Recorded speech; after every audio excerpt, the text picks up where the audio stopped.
Hi, my name is Fabien Dufoulon, and I'll be talking about beeping shortest path via hypergraph bipartite decomposition. This is joint work with Yuval Emek and Ran Geles. First, let me go over the motivations that underlie this work. Consider many cheap sensors airdropped over a large land zone. These sensors form an unstructured network of simple devices. By simple, we mean that these devices communicate through very basic wireless signals, in fact, through unary wireless signals, which we will call beeps. In these networks, we care about monitoring. We have some events that happen at some nodes, one or many, which we will call destination nodes, and we wish to find paths from a predetermined source node to these destination nodes. Now, let me define a model for these distributed networks and the problem that defines this monitoring application. For the model, we consider the beeping model, a distributed computing model that was introduced recently in 2010. This model is inspired by biological distributed systems, and in fact, it models distributed systems with weak communication, which will include weak wireless sensor networks. More formally, the beeping model represents the sensor network as a communication graph G, where nodes represent devices, and edges represent where the two devices may communicate with each other. The number of nodes is denoted by n.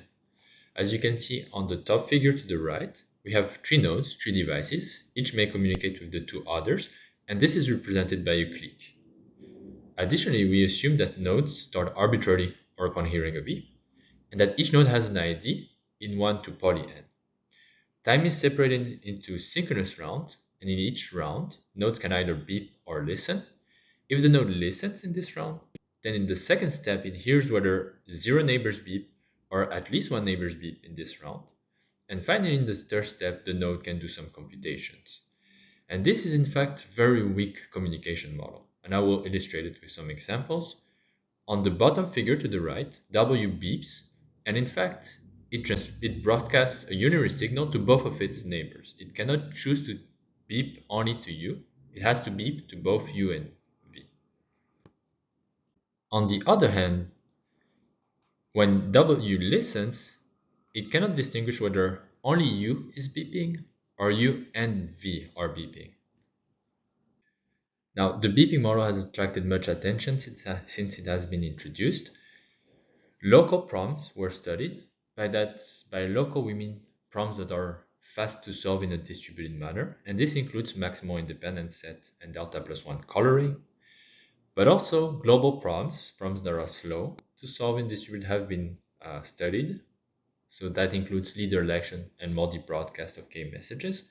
And in fact, the problem we will consider in this work is a global problem. And finally, one last research direction that has been recently studied for the beeping model is that of designing noise-tolerant algorithms. In this work, we consider the problem of computing shortest paths. We assume we have a predetermined source node and an arbitrary set of destination nodes, and you have two variants, that of computing a single path and that of computing multiple shortest paths. For the first variant, we wish to compute the single shortest path from the source to some arbitrary destination. And what do we mean here by compute? Especially in the beeping model, we mean here that nodes that are on that path output 1 and nodes that are not on that path output 0. For the variant in which we compute multiple paths, we wish to compute multiple shortest paths, one for each destination node, and nodes that are on any of these paths should output 1, others should output 0. Let me give two visual examples. First, consider the problem of computing a single shortest path. The orange node is the source node, and the two green nodes are the two destination nodes here. We compute the shortest path between the orange node and the top destination node. This is chosen. The top destination node is just chosen arbitrarily. We did not set it to the destination we wanted to compute a path to. And nodes that are between the orange node and this top destination node output 1, all other nodes output 0. Now, for the problem of computing multiple shortest paths with the very same setting, we can see that nodes between the orange source node and the two destination nodes that are on the shortest paths, the two shortest paths, output 1 and all other nodes output 0. Computing shortest path is a global problem. It requires nodes that are far apart to exchange information, and because of that, it is easy to show an omega of d lower bound. Moreover, the fact that the message size is limited implies an omega of log n lower bound because of some symmetry breaking considerations. Put together, we have a omega of d plus log n lower bound on the problem of computing shortest paths. We give two algorithms, one for computing single shortest path and the second for computing multiple shortest path.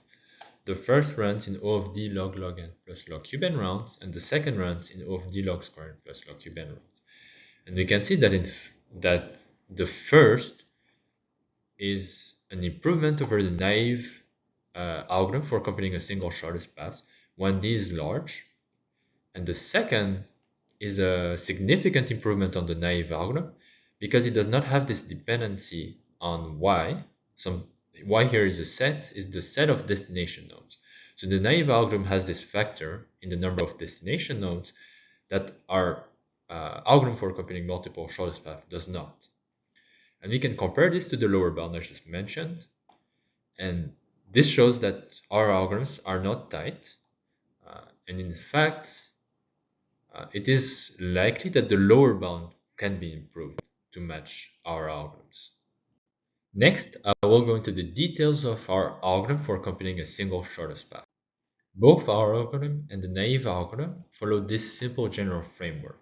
First, nodes execute some pre-processing steps. For example, they first compute their distance to the source and whether they are on any shortest path between the source and the destination. Then, in the second part, they construct the shortest path, one node at a time, from the source to some destination. Initially, only the source node is active, and then in phases, the active node finds a neighbor, which is one hop closer to the destination, and becomes inactive. That neighbor becomes active and is the next node in the computed path, and this is repeated until some arbitrary destination is reached. Finally, nodes output 1 if they were active at some point in the algorithm, and they output 0 otherwise. The naive algorithm is obtained by instantiating this framework as follows. The pre-processing steps are simple and they follow from previous work, so I will not describe them. However, the main difficulty in instantiating the framework, even for the naive algorithm, lies in finding the next node in the computed path. So assume you have some active node U, which is at distance d from the source.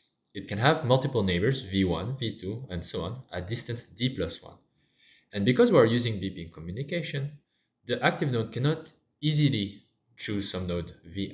It cannot easily tell this node vi that it is the next node in the computed path. Instead, we need to perform some symmetry breaking. More concretely, neighbors v1, v2, and so on run a randomized competition. What do we mean by randomized competition? Each of these neighbors, say vi, starts as a candidate, and they pick random bit string, say xi, of t bits, and then they will beep that bit string in 2t rounds in the following manner. In the first odd round, for example, vi will beep if the first bit of string xi is 1, and if vi is still a candidate. Otherwise, it listens. Otherwise, vi listens. And in the first even round, u will relay any beeps that it heard from one of these nodes, from the nodes v1, v2, and so on, while vi listens. And if vi did not beep earlier, and it hears a beep from u, then vi is no longer a candidate. And they do so in the next odd and even rounds for the next bit, and so on. At the end of this randomized competition, exactly one node remains candidate with high probability in n, which means with probability 1 minus 1 over n, as long as we take t to be theta of log n. Now, for the round complexity of the naive algorithm you get with this simple randomized competition, well, the pre-processing steps take O of d rounds. I won't go into the details. Whereas the part where you construct the path takes O of d phases, one per node added to the path, and theta log n rounds per phase. This is the cost of the randomized competition. If you put this together, the round complexity of the naive algorithm is d log n rounds. So how do we improve on the naive algorithm? We use the following idea. We trade off pre-processing cost and path computation cost. More concretely, we use more rounds in the pre-processing steps to assign to each node V a small extra label L of V and label set LS of V. And these label and label sets will have some properties that allow us to be more efficient in the path computation part. Indeed, in that part, in each phase, during which we compute which is the next node in the shortest path, we have the active node beep its label, and beeping the label will be fast because it's a small label. And additionally, it will also be the case that for exactly one neighbor Vi of V, the label V is in the label set of Vi. So just by listening to the label, we can know which is the next node in the path. So obviously, assigning these label and label sets makes the path computation part easy, but it is not clear how to compute these labels. So how do we compute these label and label sets? Let layer LD contain all nodes at distance D from the source. And for any two layers LD, LD plus 1, we define a hypergraph HD whose nodes are the nodes in layer LD plus 1 and whose edges are the neighborhoods of the nodes in layer D, or more precisely, their intersection with LD plus 1. And to compute the label and label sets, we solve another problem, which we call hypergraph bipartite decomposition, on all hypergraphs HD. Now, what is hypergraph bipartite decomposition? Hypergraph bipartite decomposition is the following problem. Assume you are given some hypergraph H with vertex set VH and edge set EH. You want to decompose EH into k disjoint subsets F1 to Fk such that the subhypergraphs VH Fi are each bipartite. By that I mean that there exists a vertex subset U for each Fi such that the vertex intersects each edge of Fi in exactly one node. So you can see in the example below, we have a hypergraph with three hyperedges, 6 nodes. The first hyperedge contains the first 3 nodes, the second the last 3 nodes, and the third hyperedge contains all of the nodes. And we can decompose this hypergraph into 2 disjoint subsets of edges, F1 being the first 2 edges and F2 being the last edge. For the hypergraph bipartite decomposition problem, or HBD problem, we show the following lemma. Assume you are given a hypergraph with n nodes and a hyperedge set which is polynomial in n. Then, that hypergraph can be decomposed into theta of log square n subsets. So this is both an upper and lower bound. And in fact, this lemma can be generalized to larger hyperedge sets, but obviously the number of subsets increase. It remains to define what it means to solve the HBD problem in a distributed setting. Assume you are given a hypergraph H, then we want to assign label L' of E to each edge E of the hypergraph, as well as a possibly empty label set LS' of E to each node V of the hypergraph. And this label and label set should satisfy the following property. For each edge of the hypergraph, its label, L' of E, belongs in the label set LS' of E of exactly one node V of the edge E. So in the figure below, I illustrate to the left what these label and label sets would look like. Concretely, how is the HBD problem used in the pre-processing steps? First, we solve the HBD problem on all hypergraphs HD, from D starting at 0 to the diameter of the graph, right? So first thing to note, solving the HBD problem on one hypergraph can be done in the beeping algorithm, and it takes O of log cube n rounds, and I will not go into the details. This, in a sense, is an extension of the randomized competition idea I've shown earlier. Then, I point out that the HBD problem can be run for hypergraphs H0, H3, H6, and so on simultaneously, and this will take O of log cube n rounds. Then, once this is done, I can solve the HBD problem for H1, H4, and so on simultaneously. And once these are done, I can solve the HBD problem for H2, H5, and so on simultaneously. So that actually solving the HBD problem for all layers, for all the hypergraphs, takes O of log cube n rounds. After we've computed HBD solutions for all hypergraphs HD, we can use these HBD solutions to assign label and label sets to all nodes. Take the label and label set assigned by some HBD solution, say for hypergraph HD. Recall that this hypergraph HD, its nodes are the nodes of layer D plus 1, and its edges are defined by the nodes of layer D. Now, for the nodes in layer D plus 1, we set their label set to the label set they obtain in the HBD solution. As for the nodes in layer D, we set their label, not their label set, to the label of the corresponding edge in the hypergraph.